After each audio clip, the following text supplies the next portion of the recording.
The modern game industry is a nightmare. Regularly think, why can we not have nice things? If so, leave a comment below, because I think in gaming, a lot of us do think, why can't we have nice things? We can't have nice things because big AAA devs want more and more money. That's why we can't have nice things. I mean, it seems so obvious how to not completely cock up a game concept. How could it possibly go this wrong? Guess what? Today we're going to learn. How fun. Right. The people who get into the games industry really want to make games, right? How does management continually mess it up? Well, today it's going to be a big look into that, with, of course, Blizzard Entertainment serving as a beautiful case study, because they, the most bearish take is that they are going to snatch defeat from the jaws of victory, which is never really what you want to do. Yeah, that's the common thing for Blizzard, at least. It's always a common Blizzard W, or, excuse me, a common Blizzard L when a game comes out. But I think Diablo 4 just came out recently, and for the most part, it's well received. So, as we all know, management decisions are rampantly making our games worse, and one of the big themes of the last year or two has been of pressured publisher timescales, reduced optimization of games, frustrating ports, annoyances over credits, which do actually matter for people working in the industry, and a lot of other things. It's been a constant just caravan of bullshit. But very recently, we've really been getting to see more. Right? And we're beginning to see how it actually hurts employees. And this is something that drives people out of the industry, which is bad. We've got to talk about things like layoffs. Ooh. Because don't people love constantly being anxious about their job? And then the people who, when the No, that's literally nobody ever. Nobody wants to be anxious at their job.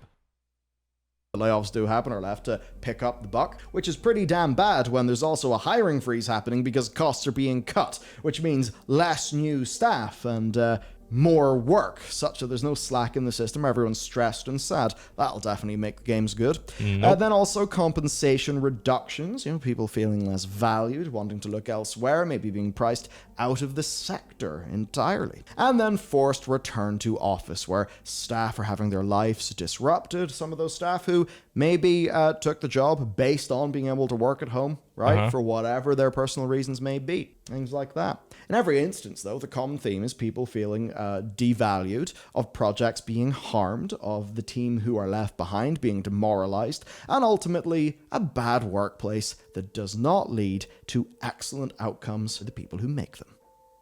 So this is probably, he's probably referencing like Blizzard. Not every game studio is like this, but there are a couple that are like this. It's bad. And in the last few weeks, we have seen really a lot in terms of layoffs, short-sighted decisions, things that seemingly are in the interest of the immediate bottom line, but I think from anybody who participates in this gaming economy, from the side of wanting to spend money in games, very bad for the long term. So, case study in Blizzard. Let's go. Because it's us, we are going to do it about Blizzard. This problem is everywhere. We do it in Blizzard because having a Warcraft channel, being very tied into that community, that's what we know. So Well, and Blizzard has been around for quite a while. In the beginning, Blizzard had a lot of good games, and the only thing that can kill Blizzard is Blizzard itself. Or at least, if not Activision or whatever. that's what we're going to talk about. And this is fresh off the news that the rescoping of Overwatch 2's PvE has basically meant that a plan that had been in place for 4 years was reformed into something entirely different, very much disappointing not only the player base, I mean especially the player base, but also the developers, who must be pretty goddamn gutted to have had years of their work not really matter as much. And this is because seemingly in 2019, the team were effectively effectively tasked with building a whole second game with PvE elements, while still maintaining Overwatch, Overwatch 1, and all while also not being given the resources to actually handle the development of both. It really doesn't seem like a winning strategy, come to think of it. Then, of course, while all of this bullshit's going on, the actual real bullshit about how do we make Overwatch 2? This is impossible. We don't have the people.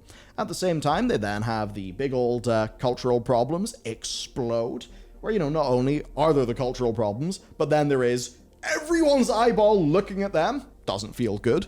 People don't exactly. So I think the cultural problems is he's referencing like the sexual harassment claims that was happening at Blizzard at the time. Exactly want to be a worker in Bobby Kotick's mine, right? Something that I know has driven people out of that company. They don't feel bad about whose pockets they're lining. I could go on and just say, well, the reason they don't feel bad about whose pockets they're lining is because they're most likely like a newer developer just trying to get like some credentials under their name. Like, oh, I worked at Blizzard for X amount of years on this project. I did this and this is, what I have to show for it. It's a bullet point on the resume. Blizzard isn't necessarily the final end goal. It could be for some of them, but with how video game like projects are made, it's like, okay, we made the game, then just cut your staff to like, I don't know, half or whatever, and then there's like a maintaining thing depending on if your game is live service or not. And then everybody that put a lot of hard work in, they might stay, or they just move on to the next project. And then they have all their like references, all their work that they can have to show for it, and then they move on. Oh yes, we all live in a society. Isn't that terrible? Maybe it is. That's a question for another day. Okay, through all of this though, right? Through all of this bullshit, Blizzard have actually delivered more content than like at any other time, especially in the case of World of Warcraft. So here's some text from a tweet from a developer who is fantastic, who I absolutely trust. I also don't necessarily think that they want like the full, YouTube spotlight on. So I'll just like do the text here, because at the end of the day, it is the words that matter, and these are words from someone who absolutely does work at Blizzard. Forced RTO has cost us some amazing people and will continue to cost us more in the coming months. It is a terrible short. Bro, a lot of people don't like this return to office shit.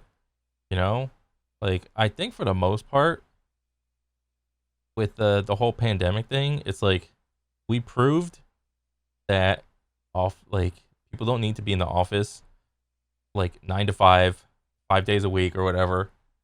It's okay if they return like maybe a day, like once a week or something, maybe two.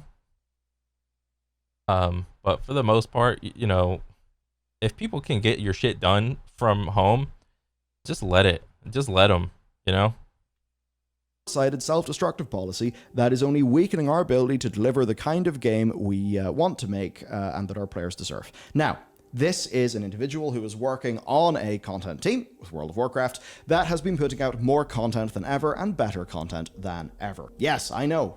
Me saying positive things about WoW. Some of us still get whiplash about that. Don't worry, me included. Yeah. But seriously, the game is better. They are. Yeah, I stopped playing WoW a while ago. So much more responsive. The literal quantity of content is higher than ever. The cadence of the patches is faster than ever.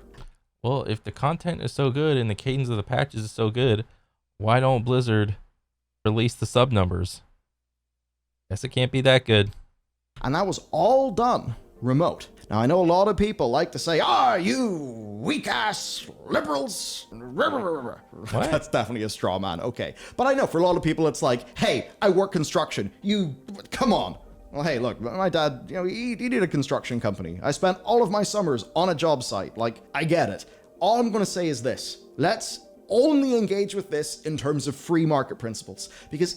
Well, when you're doing like construction shit, what do you want to do when you come home?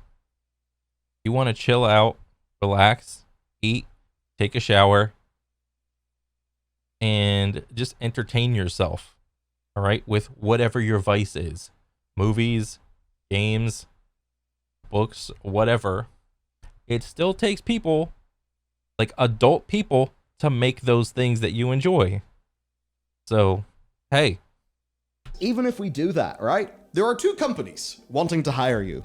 One of them offers more money, gives you more flexibility to spend time with your family, lets you work at home if you want. The other company offers you less money, has a forced office policy that makes you get in a metal box for an hour every day while you go down a big thing of tarmac surrounded by other metal boxes and loud noises, and you have to do this twice a day, including to get home. And if you are going to be in a realistic driving distance, then if you don't want a hell commute, you're going to have to pay like $4,000, $5,000, maybe $2, $3, $4 a month in rent, because rent in that part of the world is absolutely goddamn insane.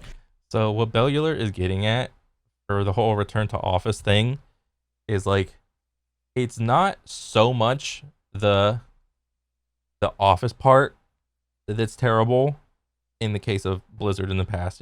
Obviously it was for certain individuals, but he's more referencing all the bullshit that you have to do from your bed to get to your desk, all right? And from your desk back to your home, all right?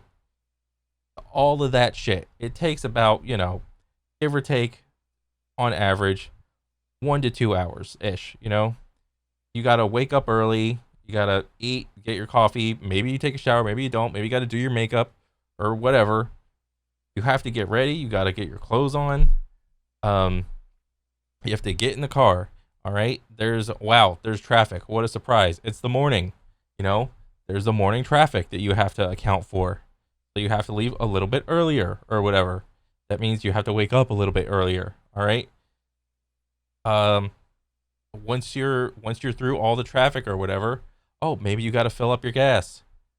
Oh my God, I'm at half a tank. I'm at 3/4 of a tank. My shit's almost on E. I'm running on fumes.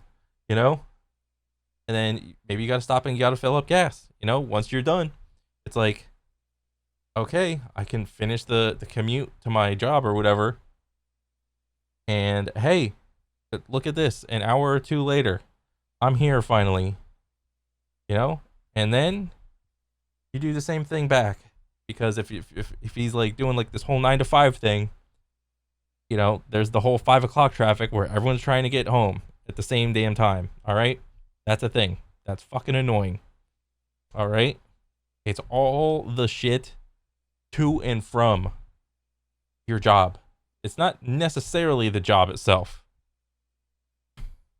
And if you want to pay less rent, of course, then maybe you've got an hour plus commute. All I'm going to say is that in the most laissez-faire free market that we could imagine, that employee is going to take their skills not to the company that makes them have to get in the metal box to go down the big strip of tarmac full of other metal boxes with loud noises, right?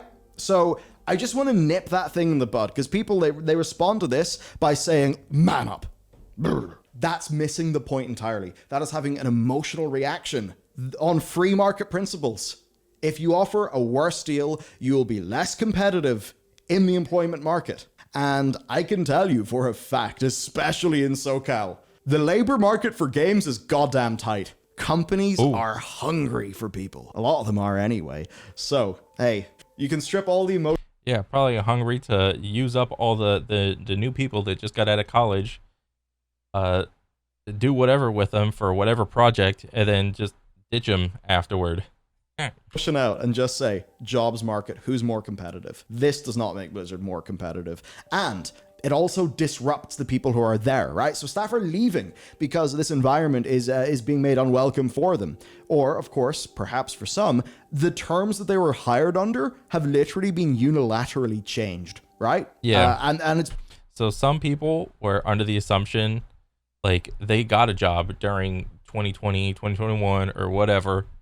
And at the time, the whatever contract they signed, it's like, okay, everything's done at home. All right, you're good, you're chilling. And then, all of a sudden, 2022, 2023 rolls around. It's like, oh, that shit's lifted. Everyone can return to work. And then it's like, bro, I'm over here across the United States of America. You expect me to uproot myself to travel across the U.S.? just to be in an office where a year or two before everything was honky dory. What the fuck? Been a case where some managers have been able to carve out special deals, but a lot of people haven't been able to access that. So the people who are saying, hey, you got to come into the office, themselves may not be coming into the office. And this is at a time where Unity, great game engine, company though, pack of demonetizable words. Right, when talking about the return to office policy, one of their execs said, why don't you just rent a second apartment in San Francisco? Bro, that is the most like brain dead, clueless, ignorant thing you could say. Just rent a second apartment. Just use your money that we pay you to get another apartment. Sure. Once you pay me more money and don't let me go at the end of the project. Got that, dude. Thanks. Because that's what she does. That's like, okay, we get it. You're rich. All the people you're talking to can't just get a second apartment in San Francisco. Are you mad? Isn't San Francisco like a super expensive place to like live or whatever? I mean, granted, if you're working in San Francisco, then it's gonna be like a little bit even. But like if I'm over here in Florida, like Florida, they pay you dirt shit, dude. You know? If I were to go to like San Francisco, work for a couple years, or go up to New York, work for a couple years, and then come down to Florida, oh my God. Like I am like rich beyond my wildest dreams. But meanwhile, if you got a job in Florida, like a regular blue collar job or whatever, it's like, and then you go on and to look at, you know, like other states doing the same thing you're doing. And it's like, oh wow, I could be getting paid 3 times as much. It's like, holy shit, what am I doing with my life? Why did I spawn here? This sucks. And the person who called out this bullshit on Twitter got fired for doing so. How hilarious. So, why change the deal? All right? The management seem to think that everything they're doing is good for business. Per Kotaku, per Kotaku's reporting, right? This is from people who are actually at this town hall. When challenged, Bobby Kotick relayed a story about the benefits of in-office working. Yes, there are some benefits, but those benefits are not the end-all be-all. All right? Because we all just experienced, or I don't mean like we as in me, but the workforce for Blizzard just went through and created fucking Shadowlands. And everybody, most of the employees are like at their own home doing this shit, all right? So there's precedence for not coming back into the office. Granted, sometimes, like some things, it's okay to like, there are some benefits to like return to work or whatever. But he would use these reasons to like leverage. These are the defining reasons, and because of this, I need you to come back. Which, you know, is very relevant to everybody. He said this. One of the things I'd say in the 30 years I've been doing this is I can't tell you how many great ideas came from serendipitous encounters. People not having the planned conversation. And you know what, Bobby? I agree with that. That's true. Let's go on. Will he continue to be true? So, he then said, you know, give you a great example. A person who, Ronald Durnick, was our president, had been visiting a Walmart, saw a Guitar Hero flying off the shelves. He came in one day, had a guitar, and we saw it, and we asked him what it was. Next thing, we got engaged in discussions to acquire Guitar Hero. And so that serendipity has always played a really important role, not just in small ideas, but big ideas, and how you foster creativity. So did Guitar Hero end up like being sold to either Activision or King or whatever, or Blizzard? I haven't played or kept up with anything Guitar Hero related, but like, what? Bro, the amount of people that are gonna have like any sort of like, I don't know, relevance to this, it's like relatability. It's like, oh my God, we saw Guitar Hero flying off the shelves. Maybe we should buy Guitar Hero. Like, most normal people don't think that, all right? This is an extremely white-collar thing, if not like a tippy-top corporate thing. It's so serendipitous. How relatable aren't we to you guys? We're so relatable. So from the perspective of the Bob, the value in being in the office is those random moments of chance that lead to great creativity, right? You know, things such as buying a company because you already thought their product is profitable. This was in response to a question that was basically framed as this. Why, some wondered, were staff being forced back to the office despite of, quote, performing exceptionally well? By the way, that performing exceptionally well quote, that's from Activision Blizzard's own investor, report from the previous quarter. They even said, these motherfuckers at home are performing stupendously. Let's yank them back into the office. Right?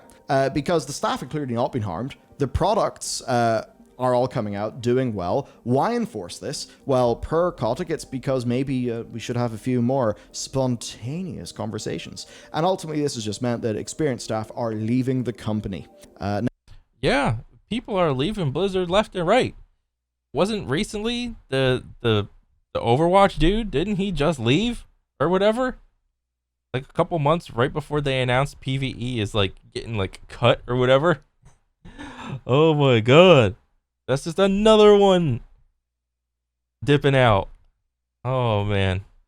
All the veterans of the gaming industry are just dipping out from their companies that they like help build up because I don't know, maybe there's like too much like corporate hands in like the cooking of the new game. There's too much, I don't know.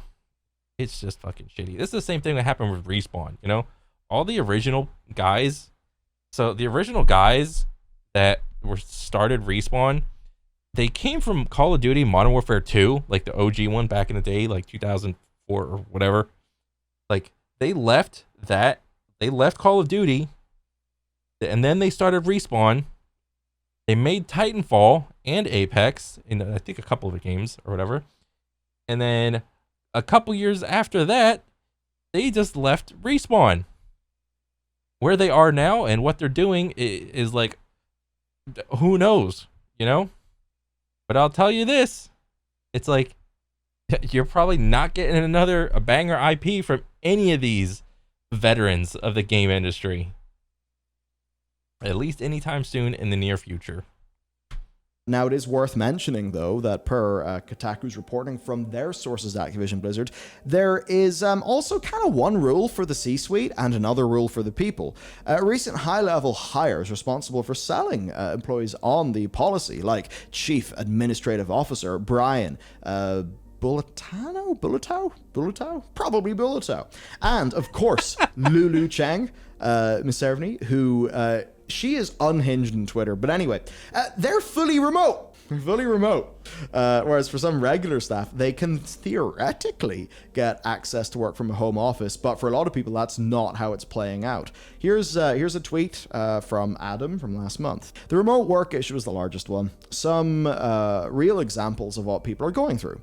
One of my people already has permanent RTO, but wants to move states. She can't because we don't approve remote work, no exception. So she already is working remote. She wants to move from one state to another, which presumably here means, you know, they have to reconfirm her status. And because of a blank policy, she can't. She just work somewhere else then, I guess. That's so stupid. Like, who made these rules? A 5-year-old? Just change the rules. Oh my god. One of my people was hired in Colorado and understood she had a year to move. She now has to move by July. Great, just buy a house. Months earlier than you planned. I know folks who move further out, so it's more affordable. Commuting once a week is not a big deal, but 3x mandatory in office is a lot to commute from central CA. Yeah. So, bottom line here, the company's got a new policy. If you don't like it, piss off. And that's basically paraphrasing what Mike Ybarra said in February, which is, we want people to be happy. If this new policy doesn't make you happy, you should go where you're happy. Now, that is true, though. I mean, yes, it's true, but like, I don't know. I was gonna say Blizzard is like, it's not really like a monopoly, or like Blizzard is not a monopoly on, doesn't have the monopoly on like games or whatever, but it's like, I don't know. It's like a multifaceted thing that's like way above me. somebody who benefits from the fruits of those people's labor, I'd actually prefer they stayed and worked in World of Warcraft, the game I enjoy playing with my friends. Mike, that's not great. You know, because it's pretty bad then. I mean, this is amazing if you're a headhunter in the games industry. You're just be like, it's a barrel of Blizzard fish. I will get my LinkedIn spear. Let's go. It's totally how it's going to happen. And you know what? This is like a common thing. It's like big companies that are like well established are perfectly fine just letting it, I don't know, like whatever level employees, but like they're perfectly fine letting low level employees like just dip out for whatever reason because they know that they're easily replaceable. All right. Oh, an artist wants to just dip out or whatever. Okay, we'll just go get another one. It just came out of school. Okay. I don't know. There's just something about that just seems weird to me. I don't know. So you got the immediate impacts as one thing. You've also got the constant degradation of staff and devaluation of their abilities in personhood, which does mean that the games that come from those people will be a bit more fucking soulless because they're just trying to make it through the day. And this has got a long-term impact that is bad. And also, there have, as well as this, there's been some partial hiring freeze stuff that we've heard about too, which is like, yeah, not good. Now remember, we got to use some nuance in this. This is great for some companies, it's not as good for other companies, and the reason I frame this all as being about how competitive you are in the jobs, in the jobs marketplace, is just that. If you're a very large company, you should try to be maximally competitive in the job space by leveraging your resources. So take a case like us as a younger company. We have more junior designers. We're all more junior because we're young. We've only released one game. So he's talking about his own game company that he owns. In a way, could we go 100% fully remote and be as successful? I actually don't think that. No, I don't. But we do offer remote stuff and flexibility absolutely as much as we can when we can so that things can fit around people's lives, because whenever people are like, rested and they feel like they can deal with their shit when they, come into the office, it means that those spontaneous things actually do happen. It's a bit like, as an example, the whole, the way all the big companies would be like, we're instituting a new open office policy so that we can foster spontaneous moments. And all the research into open offices has pretty much found that they decrease employee communication and they move people onto Slack. So it's like quite interesting that a lot of these things end up backfiring. So I would say it's not about quantity of butts in seats in office, it's about quality. So it's about like setting aside the time to like actually be the jazz band. Because sometimes that's what you are. You're a jazz band trying to, riff with each other and find new music. And that's great. And you have to do that in person. It's so much better. Like, I saw Marquez's video on Google's Project Star something, and it's actually incredible. That is so cool, right? It's like, yeah, cool. There's a 3D box of the person in it, and it looks real. And I have full, parallax. So check out Marquez's video afterwards. Like, hey, that would be sweet. If I could talk to our people who are in, Wales with one of those, that would be dope. It would be kind of like being in the room with them. I'd love that. And it would be more serendipitous. I'd see their micro expressions. We'd be talking with true depth and all of that. So there's a real potential for technological solutions. It's like that Star Wars hologram thing or whatever. It's like, remember in like one of the movies or whatever, like all the Jedi are just like sitting in chairs or whatever. I mean, yeah, they're all blue, but in like Marquez or whatever, it's like fully fleshed out color and whatnot instead of just blue. I think that'd be really cool. To problems like this to really help us out and kind of get us away from that horrible situation of just Zoom calls all day, especially when people then use that NVIDIA, thingy that makes it look like you're looking at the camera, but then also makes you look like a total psychopath. NVIDIA's it's cool tech, but it's weird. It's in its infancy. It's not there yet. It's almost there. Anyway, point is, all these things have got to be done well, and really, really big blanket policies. That is a big company taking on the bad part of being a big company, because the strength of being a good company is your resources, right? But your weakness is your flexibility. So a big company should always be trying to think, how can we be more flexible? How can we be more adaptive? How can we make ourselves a bit more impervious to the inherent downsides of our scale? And this is an example of precisely that not being done. So let's talk about the alternative. That's really good insight from Bellular. Bravo. Here, right? So what happens when people are in a company where staff feel so valued and fulfilled that they actually stay there for their whole careers, right? And where structures around that company allow people to stay, work their best, deliver great experiences. I saw a tweet the other day about how is it that every mainline Zelda is at minimum very good, whereas other, game series run out of juice? And part of that answer has to be that the same people have been making them for 40 years. Ooh. Kind of revealing, methinks. It's like, oh, the same people that worked on Zelda 1, worked on Zelda 2, Zelda 3, 4, however many freaking Zeldas there are. I know there's like a zillion of them or whatever, but if you want to look at World of Warcraft patches or expansions, the entire laundry list of like developers is probably ever changing. Yeah. Tears of the Kingdom does two things that represent two parallel development principles working quite well together. Number one, the designers did not have to literally rebuild the entire game from scratch.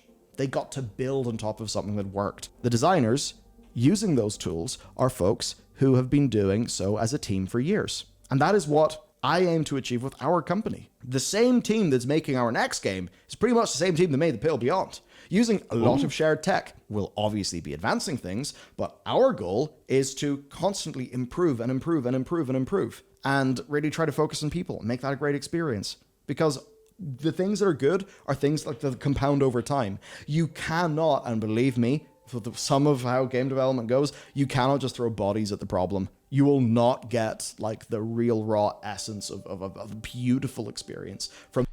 I wonder like what studies Blizzard leans on and will probably reference to say that it is okay to throw bodies at projects and to just let them go after the projects are done. Like, I don't know like what the reasoning is for that or whatever. I would like to see that though. From throwing bodies at the problem. I will admit I was a bit worried about Tears of the Kingdom taking place in the same map as Breath of the Wild, but it really is an amazing example of how batshit crazy a developer can go when they don't have to worry about building everything new from the ground up. So here, the value of reusing assets and tools and whole games is something that every developer and producer understands. It's almost always part of a plan for games development when it is possible. Like, we're trying to reuse tech and things. It just makes sense. Why reinvent the wheel? The gamer's not coming for the wheel. They're coming for the cool experience. So focus on that, right? That's one thing. And then the value of retaining staff is that you retain individuals who know how those tools work, how those assets work. I mean, based on things they become more efficient so that they can deliver a better product next time. That's what happens when you retain employees. I remember looking at Ethan doing some really, really cool stuff, and it was based on some things he tested out in Pale. He thought, how could I take this thing way, way, way further? And he came up with a really, really cool method that I thought looked really sick and like really production friendly that I think will help us deliver really, really nice environments. That only happened because he's been here for a long time, worked on similar things for a long time, and those skills have been gained in a culture that is, all about that cool shit, right? So it is the retention of those people, people who have got secure jobs, right? That they care about, they are capable of working in a way that's fundamentally different to somebody who is just constantly fearing layoffs, constantly struggling with technology, and is feeling undervalued. As an example, how a single staffer has had responsibility for Ganon's design since Twilight Princess. That designer actually gets to understand that character on a deep level, as well as what people actually want from that character. That's pretty cool to know that like one dude has made Ganon for every game, more or less. There's like, I don't know, maybe it's just one person, or maybe he's got like a little like team or whatever it is. But I think that's really cool. Because I went and I looked back at like the old games, and it's like Ganon is like this weird pig demon thing, and then in Super Smash he's like a humanoid, like juiced out maniac or whatever with a cape. I'm like, oh, okay. You know, you've got staff who've got institutional knowledge, who have the support of management, who are able to build those skills. They can do incredible things. So let's just take a look. This is a quote from The Verge on a designer's excitement about being trusted to do their job. Because this staff's a veteran to the franchise, he's really able to think about the needs and the ones of his needs and the ones of the entire team. There's a part of this person that really kind of sealed away the love they have for Ganondorf in the designs that they've done in the past. But when I made this request to really make Ganon the way he is, because the spotlight is on him this time around, and he really is crucial, integral as a character, I vividly remember the sparkle in this person's eyes as they heard this. Because this is just like, hey, look, you've been doing Ganon for a long time. Versus Breath of the Wild, Ganon really matters here. This is your time. And this guy's just like, I have been training to do Ganon for years. Yeah. Now is my time. And then players are delighted. To continue the quote, seeing that love, I was really confident I could just leave it up. Bro, that's so cool to like have like one person in charge of like a character, at least like design wise or whatever, whatever it is, like personality, ticks or whatever. I'm kind of curious to see if like any other game developers, like if any other game devs have done this, like this type of thing, like have one person be in charge of like a character over multiple games. Up to them, knowing something great would come out of it. So as a player, you want that. That is what you want, you know? And what this means is that if you want your games to be good, you've got to back up those devs. You've got to support those devs. It's almost never a case of lazy devs. It is management who are bad, leaders who are not willing to invest in those devs. Like, developers are the reasons your games are good. They are almost never the reasons your games are bad. Most designers are good. It's pretty damn hard to get a design job in a games company. You actually do have to be quite good. But usually what happens is projects are bloated, mismanaged messes, and people are so busy just trying to keep above water that they cannot use their good talents. That's the way that it is, right? Dang. To continue, being loud about it because I've lost another person this week. This is Adam, who I believe is a producer at Activision Blizzard, specifically Blizzard. Blizzard is losing amazing talent because someone in power doesn't listen to the game directors who makes his products, right? Diversity and inclusion also means diversity of thought, especially when it's backed up by data and financials. Now, this is, diversity of thought. I think that's something that we can all get behind, right? Yeah. The idea here that it's monolithic, top down, this is the policy. It has been decided. Fuck off if you don't like it. And then what happens? The boss then turns away from their email where they said this, and they go back to doing whatever their C-suite corporate bullshit is. And then the actual producers in the team now have to say, crap, the quest team has lost 3 quest designers. We have to cut quests now. The players won't get as much content. Business person, because they're not in the front line of the actual company, they never know. And that is why any CEO who does not regularly rotate into a frontline position on their company, be that, posting things to their community, be that seeing what's going on with the PR team, maybe editing the odd part of a video or anything like that, they will not have that experience from those people. They will be out of touch and they will make moronic decisions that hurt their own company. Moronic. To continue.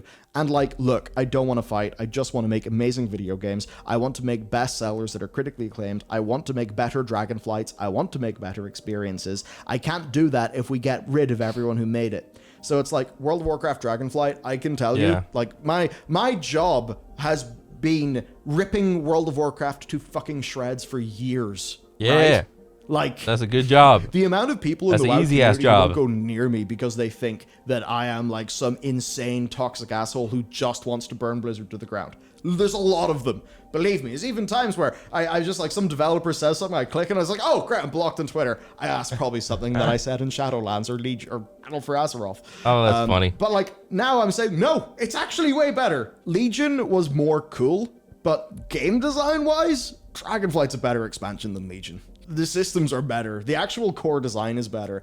They need to apply that to a concept that is as cool as Legion in order to get people excited. That's been the loss of Dragonflight. But it's way better as a game. It's got way more content. Big patch comes out, 12 weeks later, mega dungeon and a bunch of other things go. Yeah, even though I don't play WoW, I will occasionally watch it or whatever, like on Twitch. Just, sometimes whenever like the Race to World first comes out, I'll be like, oh, okay. Did they get their shit straight together yet or whatever? Like with the raids. It's like, oh, how's the end game? Oh, there's red on red on red in the raids. There's purple on purple on purple in the raids. The raids are insanely hard. Oh shit. Skill issue, I guess, or whatever. It's like, oh, I probably won't play it anyway, but it was fun watching. That's literally my experience with WoW. like nowadays. Like, oh, all right, that kind of looked cool. There's a bunch of shit going on the screen. Whatever. Come out 12 weeks after that, there'll be even more shit. It's insane. There's so much content. So to hear that while they are raking in these wins and actually putting in the work that has been needed to resurrect and to save WoW, that people in the team are just being like, yeah, lost another person on my team this week. Great. That's angering. If you want to know why your game is buggy at launch, if you want to know why your game does not have enough content, whatever it be, these things are the reason. And when you look at Tears of the Kingdom, that is just an example of they clearly had as much time as they needed to make that game, right? Bro, honestly, I don't remember the last time I played a new game. Like, the most recent new game that I've been playing is Crab Champions, all right? And that's just a roguelike shooter, all right? That's it. Like, before Crab Champions, I don't know what the heck I was playing Apex or whatever as my new game for like a year or two. Like, I'd watch a bunch of like games come out and I'd be like, oh, that's cool. Maybe I'll get that on sale a couple months later. Maybe I'll toss it in the backlog and just get to it when I get to it. But like, it's just not worth it to like, I don't know, like to like hope for like a new game to come out and expect there to be content or whatever. It's just not, man. Yeah, you're gonna have a couple outliers that like break the mold, like Elden Ring or New Zelda or something like that. But it's too few and far between, man. Right? They appropriately scoped that game. They decided, you know what, we're going to keep Hyrule. We're going to do the under. We're going to do the over. There's going to be so much more content and it's going to be insane. They put in the hard work on a well-scoped project from a stable team who are treated well, who are respected well, who have a good work ethic. And once again, another absolute smash hit.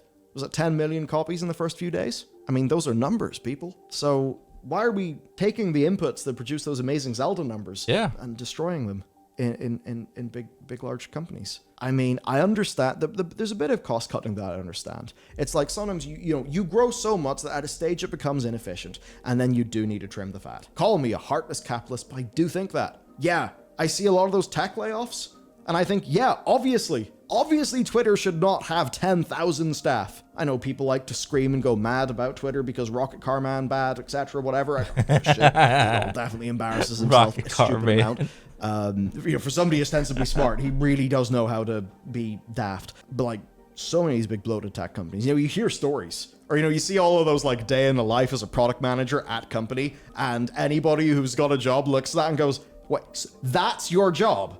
Really? And the company cafeteria's food is that good?